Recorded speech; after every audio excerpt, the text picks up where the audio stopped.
Amém. A graça e a paz, queridos irmãos e irmãs. Amém. Dando prosseguimento, a esse tempo festivo, e ao mesmo tempo um tempo de reflexão para as nossas vidas, de avaliarmos acerca dessa data tão importante, embora o mundo não queira reconhecer, a gente vê aí por aí celebrando outra coisa, mas Deus não se move pelo que acontece no mundo. A gente tem percebido cada vez mais isso. Deus, ele se move de forma totalmente soberana, acima de tudo e de todos. Por mais que se divulgue, por mais que se fale, sempre a vontade soberana do Senhor prevalecerá. Amém. E nós vamos trazer uma breve meditação também sobre esse tema alusivo à Reforma Protestante, mas eu quero trazer um texto apenas para compartilhar também, aqui de forma bem objetiva, você não precisa abrir, principalmente porque esse texto também se encontra lá no livro de Abacuque. Meu Deus, a gente pega pesado, Mas se você quiser deixar aberta a sua Bíblia aí, fique à vontade. Abacuque, capítulo de número 3, um texto muito conhecido, o verso de número 2. Eu gostaria de apenas de dar um enfoque numa frase que o profeta diz ao final de seu livro. Ao final ali, esse capítulo 3, ele é como uma oração, é muito parecido com a edição de um salmo, tamanha a sua riqueza poética, tamanha a sua profundidade. Mas eu quero me ater a uma frase, a uma oração, dentro dessa oração feita pelo profeta Abacuque. Abacuque capítulo 3, verso de número 2, diz assim: tenho ouvido, ó Senhor, as tuas declarações e me sinto alarmado. Aviva a tua obra, ó Senhor, no decorrer dos anos, e no decurso dos anos, faze-a conhecida. Na tua ira, lembra-te da misericórdia. Feche os seus olhos. Pai, agradecidos nós estamos, Senhor, por esta data, pela tua palavra, que o Senhor possa ministrar e continuar a ministrar sobre os nossos corações, através desta palavra, através do que será dito e que já tem sido dito aqui nesta noite. Obrigado, Senhor, pelas lições, por aquilo que nós temos acesso hoje, ó Deus amado, diante de tudo que aconteceu há 504 anos atrás. Hoje nós podemos ter acesso de forma livre a esse conteúdo, podendo estudá-lo, podemos se aprofundar nele e assim continuarmos a ser ministrados pelo Senhor. Obrigado, em nome de Jesus. Amém. Amém. Então esse tema é a oração de Abacuque e a Reforma Protestante. E eu quero me ater apenas nesse pedido que ele faz aqui no verso 2. Aviva tua obra, ó Senhor. Eu quero me ater nessa frase. A gente poderia trazer uma exposição aqui com base nesse verso, porque tem muita riqueza aqui. Mas eu quero me ater a essa declaração que o profeta faz. Aviva a tua obra, ó Senhor. Nesse período da Reforma Protestante, geralmente a gente se recorda dessas ações dos reformadores, como a gente viu hoje muito bem, com Lutero, Calvino também, sempre muito celebrado, muito lembrado, mas não adorado, mas sempre lembrado como um herói, como uma pessoa usada por Deus. E além de tantos outros, como John Hus, como outros reformadores, pré-reformadores, que foram instrumentos usados por Deus para que a igreja pudesse se manter nos trilhos do Evangelho. Às vezes ela começa a sair, acontece algo e a igreja ela continua e ela permanece sendo essa igreja que, apesar de sofredora, é uma igreja triunfante, é uma igreja que por mais que estejam de repente por movimentos e situações ao longo da história, ela caminha de acordo com a vontade do Senhor. No artigo publicado recentemente aí pela editora Ultimato, nós temos um teólogo chamado Justo Gonzalez. Ele nos apresenta um importante ponto de vista que eu gostaria aqui de compartilhar com vocês. Ele diz assim: quando se fala da Reforma Protestante, geralmente se começa apresentando um contexto de corrupção, ora existente na igreja dessa época, com as práticas da indulgência, a mercantilização da fé, dentre outros fatos. E como os reformadores já conhecidos e citados anteriormente, se dedicaram para reformar a igreja. Nós somos levados então que a reforma acontece quando, em meio a uma igreja corrompida em suas práticas ou em sua doutrina, surgem aqueles que se levantam para protestar contra tais realidades. E o teólogo Justo Gonzalez, ele fala o seguinte, ele fala assim: ao falar da reforma como um resultado disso, nós nos esquecemos que a verdadeira causa de toda boa reforma dentro da igreja não é a corrupção existente, tampouco o zelo e a devoção dos reformadores. A verdadeira causa de toda boa reforma dentro da igreja é a obra do Espírito Santo. O Espírito Santo reforma a igreja, não porque ela está corrompida ou equivocada, mas porque a reforma é um elemento essencial dentro da vida da igreja. É exatamente dentro desse contexto que eu chamo a atenção, que nós devemos compreender aqui, meus irmãos, que a reforma como um movimento do próprio Espírito Santo de Deus, que purifica, que orienta, que guia a igreja nos caminhos do Evangelho, no caminho do reino de Deus. A reforma ela deve ser lembrada como um momento de um grande mover do Espírito Santo, que levantou homens e mulheres, como o pastor Silvério bem disse, para serem instrumentos nas mãos do Senhor, para aprumar o caminho da igreja rumo ao Evangelho. Homens usados pela igreja. Havia sim um momento de grandes problemas vividos pela instituição. Mas não é apenas isso. É dentro da soberana vontade do Senhor. Ele vem ao encontro da igreja e ele mantém a igreja sempre nos caminhos dele. Por isso, a expressão que até o pastor Valdir trouxe na semana passada tem tanto efeito para as nossas vidas nos dias de hoje. Ecclesia reformata semper reformanda secundum verbum Dei. Se fosse há 500 anos atrás, nós não traduziríamos. Nós simplesmente falaríamos essa informação e ficaria tudo certo. Né? Olha, Ecclesia reformata, e começaria aqui o meu discurso em latim, né? Mas nós aprendemos com os reformadores que nós precisamos traduzir, né? Para trazer a nossa linguagem. O que está querendo dizer aqui? Uma igreja reformada, sempre se reformando segundo a palavra de Deus. E é sobre isso que a gente quer reforçar, meus irmãos, aqui, através desse texto de Abacuque, que foi escrito cerca de 600 anos antes de Jesus Cristo. Ele foi escrito pelo profeta muitos anos antes de vir Jesus a este mundo, muitos anos ainda antes de qualquer tipo de reforma, de qualquer tipo de sombra, de qualquer tipo de mudança. Mas como o pastor Silvério bem disse, e o pastor Valdir também sempre nos traz, que ao longo da história, Deus ele vem ao encontro do ser humano, ele vem ao encontro do seu povo, e orienta o seu povo para prosseguir nos seus caminhos. E essa oração feita pelo profeta tem até os dias de hoje efeito para as nossas vidas. Para quem Abacuque está aqui fazendo esse pedido? Aviva a tua obra. Para quem ele fala? É para o rei da época? Ele está falando para o povo de Israel? Para quem Abacuque está pedindo aqui? Aviva a tua obra. No verso 2 ele já tem ali: aviva a tua obra, ó Senhor. Ó Senhor. Ele pede para o próprio Deus, porque a obra é do Senhor. De tempos em tempos, meus irmãos, Deus aviva a sua obra, utilizando-se de pessoas improváveis, como eu e você.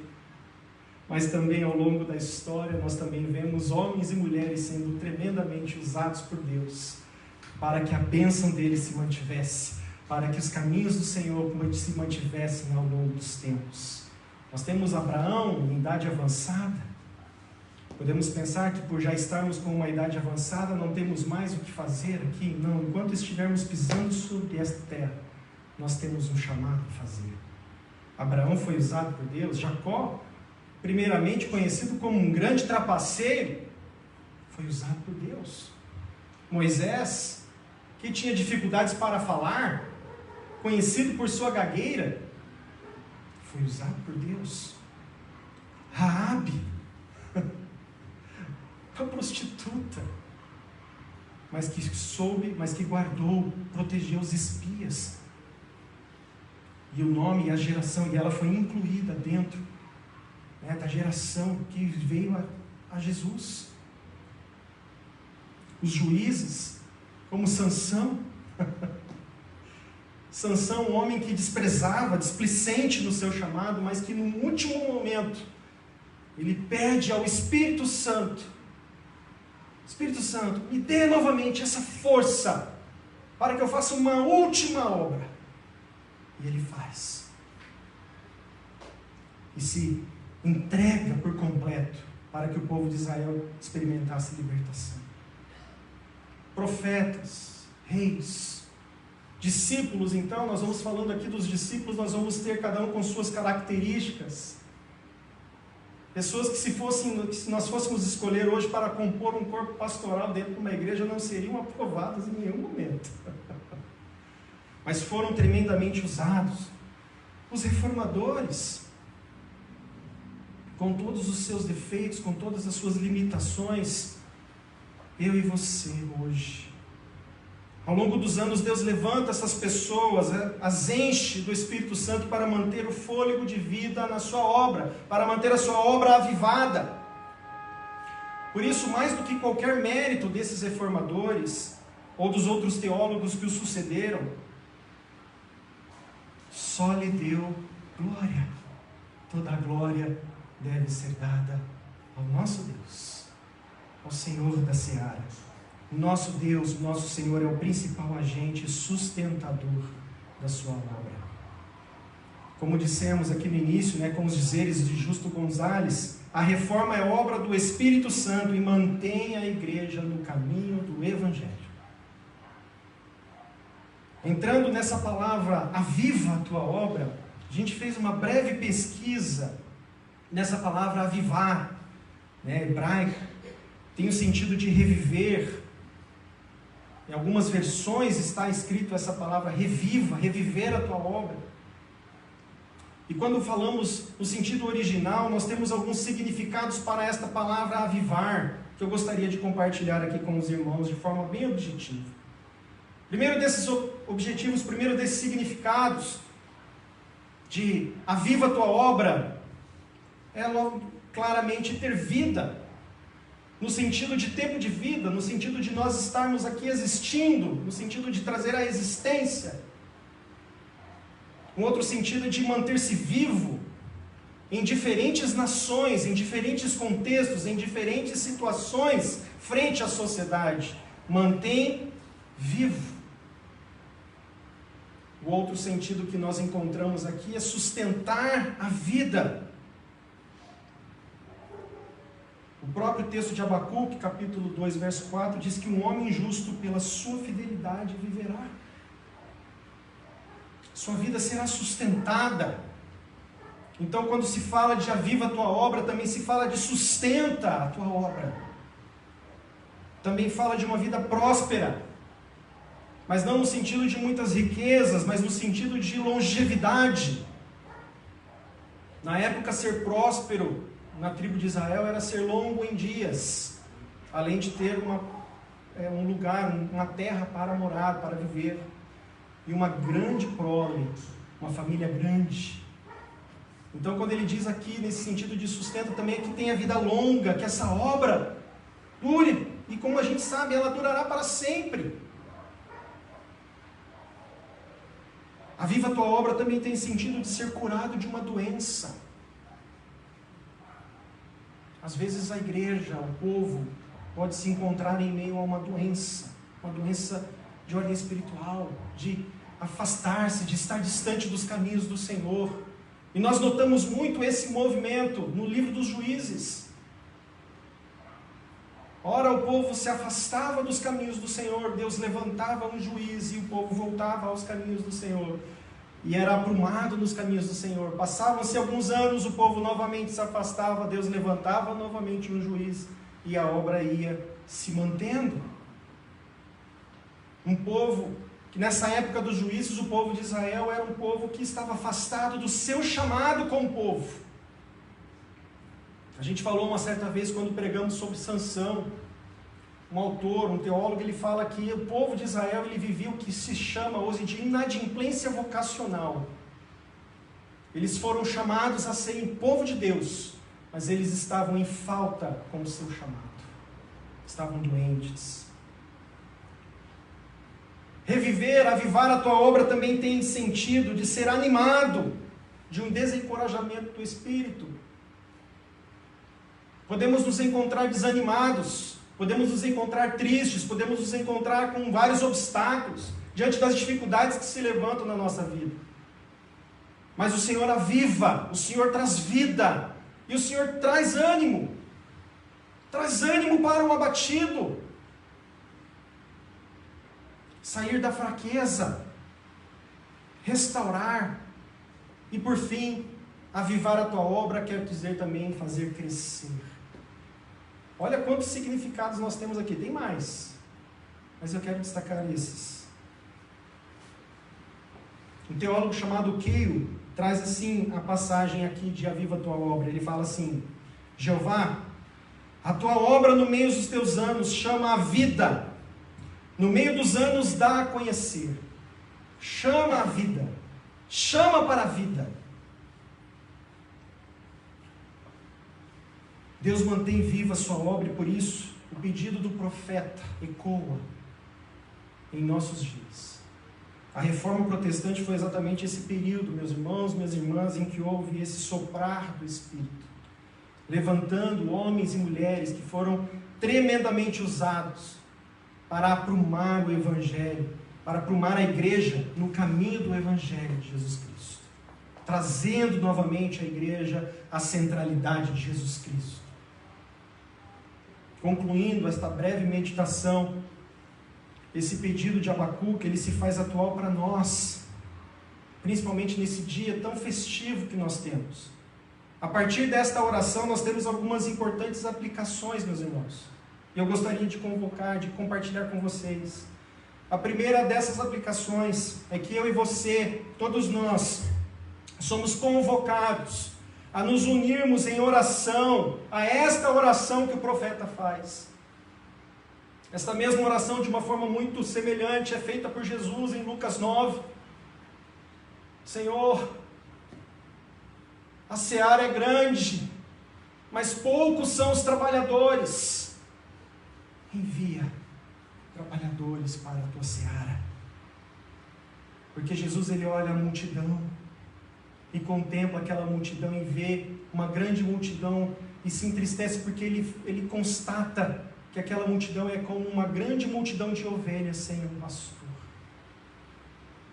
Nós precisamos nos unir a essa oração do profeta, clamar a Deus: Senhor, aviva a tua obra, faça essa tua obra continuar viva, segundo a tua vontade, nos dias de hoje, nos próximos dias. Diante de tudo que nós estamos vendo, Senhor, aviva essa obra para a glória do nome de Jesus Cristo.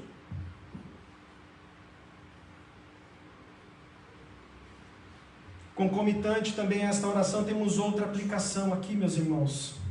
Nós somos também o alvo desta oração. Eu e você.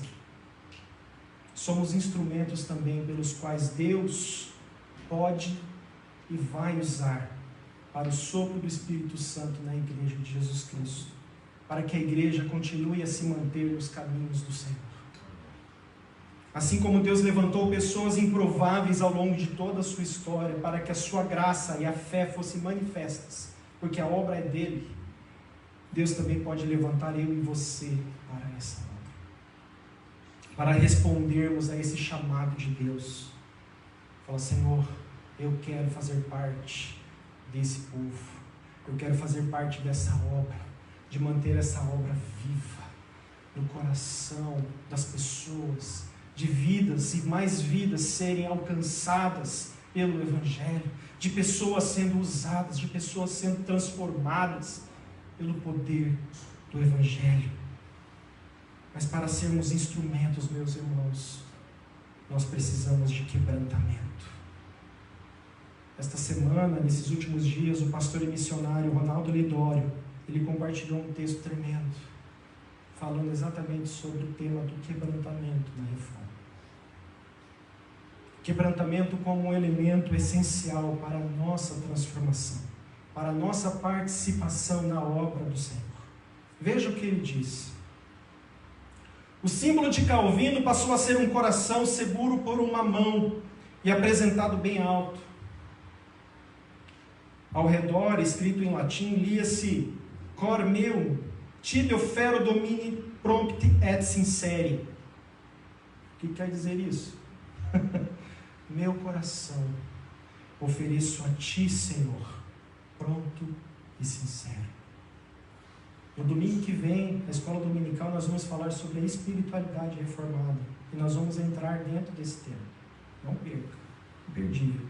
Calvino, usado por Deus em sua geração, e tantas outras, ele entendia que além de todo o conhecimento teológico e humano, havia a grave necessidade de um coração quebrantado e pronto. John Knox, na busca por um coração aquecido e avivado no Senhor Jesus, proclamava que a ponte entre o conhecimento e a transformação era o quebrantamento. Dizia, em outras palavras, que sem um coração quebrantado, nenhum conhecimento teológico humano produziria uma vida transformada. E Lutero também conclui dessa seguinte forma. Ele diz assim: esta vida, portanto, não é justiça, mas é crescimento em justiça. Não é saúde, mas é cura. Não é ser, mas se tornar. Não é descansar, mas é exercitar. Ainda não somos o que seremos, mas estamos crescendo nessa direção. O processo ainda não está terminado, mas vai prosseguindo. Não é o final, mas é a estrada. Todas as coisas ainda não brilham em glória, mas todas as coisas vão sendo purificadas. Que a reforma protestante nos sirva de alerta para voltarmos à palavra, para nos unirmos ao profeta Abacuque em oração, para sermos quebrantados e levados a participar efetivamente da obra do Senhor, em manter a sua igreja reformada e sempre se reformando no caminho do Evangelho.